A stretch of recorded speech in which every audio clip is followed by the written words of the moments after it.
आज की वीडियो में हम देखने वाले हैं जैसे कि सीलिंग फैन है, इसकी वाइंडिंग आपको किस तरीके से करनी है मशीन के माध्यम से और इसका डाटा क्या होने वाला है, सारी चीज़ जानेंगे आज की इस वीडियो में।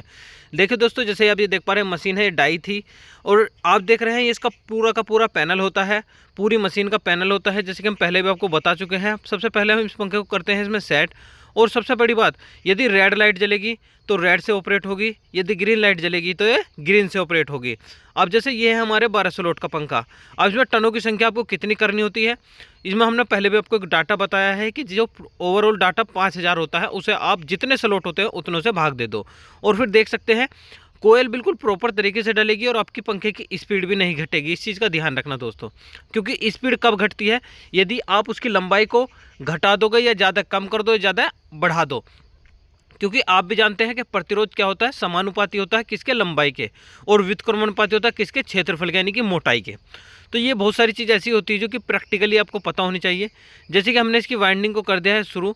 आप यदि यहाँ ध्यान से देख रहे हैं, देखो कितनी कम जगह होती है इसमें यहाँ से सिर्फ तार को पहुँचाने के लिए। उसके बाद हमारा जो कंप्लीट पंखा यानी कि एक सेट, यानी कि आप समझ सकते हैं स्टार्टिंग या लोड, ठीक है ना। तो हमारा एक सर्किट जो है बनकर तैयार हो गया है।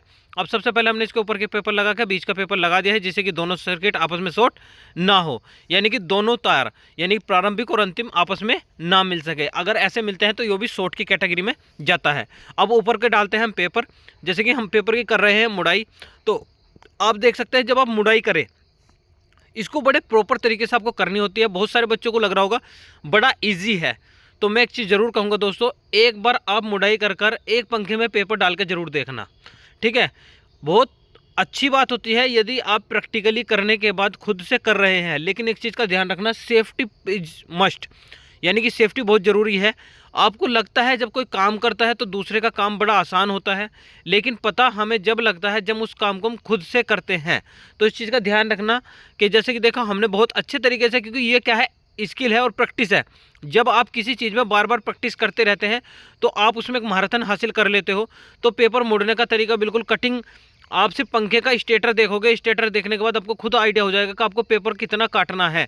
काटने के बाद आप बिल्कुल प्रॉपर तरीके से साइज बना दोगे, लेकिन वो डिपेंड करता है कि आपने प्रैक्टिस कितनी की है, ठीक है ना। जितनी आप प्रैक्टिस करोगे उतना आप अच्छा कर सकते हो। यदि आप प्रैक्टिस ही नहीं करोगे तो आप कुछ भी अच्छा नहीं कर सकते।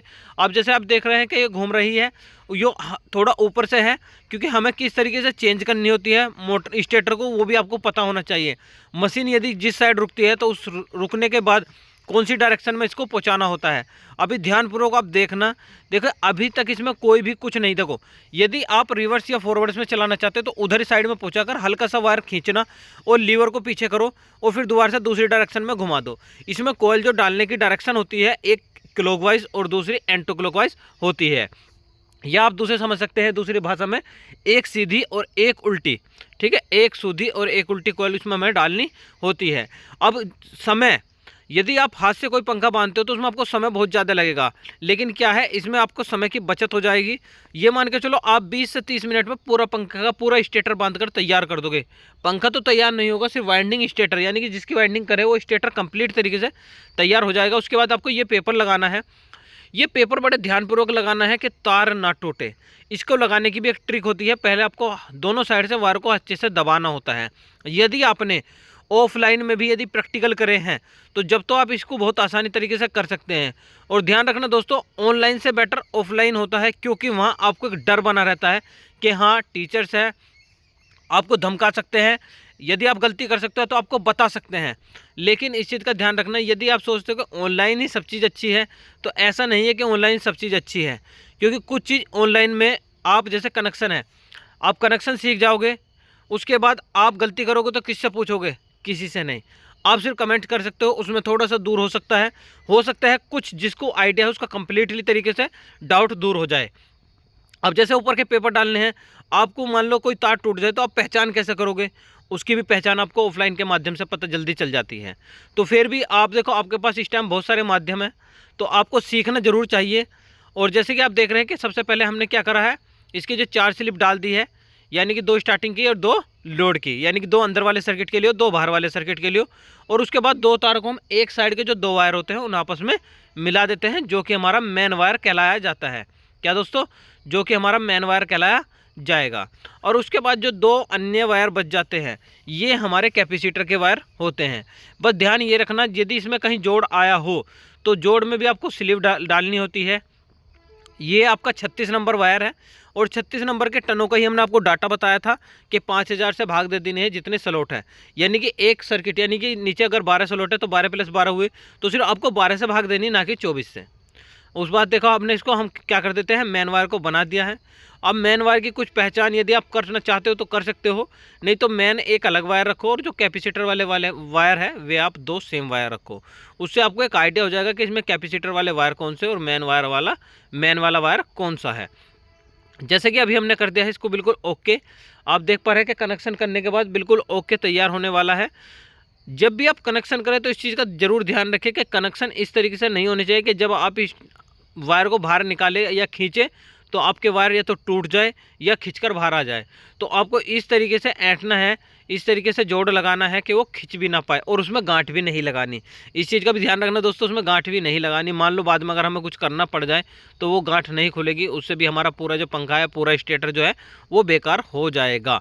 तो इस चीज़ का आपको ध्यान रखना है, ठीक है। अब जैसे इसके कनेक्शन हो गए हैं, कितने वायर बनने वाले हैं, इसके 3 वायर बनने वाले हैं। और ये तीनों वायर हो गए, आपने 4 पंखों का देखा होगा जिसमें 4 वायर होते हैं। 4 वायर जिसमें भी 4 ही वायर थे, 4 को हमने ही 3 में कन्वर्ट करा है। 4 के कनेक्शन करना भी आसान होता है, 3 के कनेक्शन करना भी आसान होता है, लेकिन आसान जब होता है जब आप चीज़ को सीख लेते हो। जब तक आप नहीं सीखते जब तक वो करना आसान नहीं होता। और जब किसी काम को आप कर लेते हो तो आपको वो आसान नहीं, बहुत आसान दिखाई देने लग जाता है कि इसमें क्या कुछ था। तो आपको भी ऐसा महसूस होता होगा। और जब आप कोई काम पहली बार में करते हो तो जो खुशी अंदर से मिलती है वो खुशी एक अलग ही होती है, जिससे हमें पता लगता है कि हाँ हमने ये चीज़ सीख ली है। तो खुशी का अनुभव जो होता है ना दोस्तों, वो खुशी का अनुभव भी बहुत ही अलग होता है। अब जैसे देखिए हमने तीनों वायर को क्या कर दिया, तीनों वायर में 0 नंबर की, पहले 0 नंबर की और अब 3 नंबर की वायर डालकर अब इन्हें हम निकाल देते हैं आउट। और जैसे देखिए आप देख पा रहे हैं कि हमने बिल्कुल आउट कर दिया है। ये तार जो है हमारे बाहर निकलने वाले हैं। हमारा जो पंखा प्रॉपर तरीके से तैयार हो गया है। अब हमें इसमें क्या करना है, सिर्फ वार्निश करनी है और बंद लगाकर पेपर इस तरीके से लगाना है कि जिससे आपस में तार फिर से टच ना हो और ऊपर नीचे भी ना हो। यदि कोई फॉल्ट भी हो जाए तो तब भी हमारा फॉल्ट भी ऊपर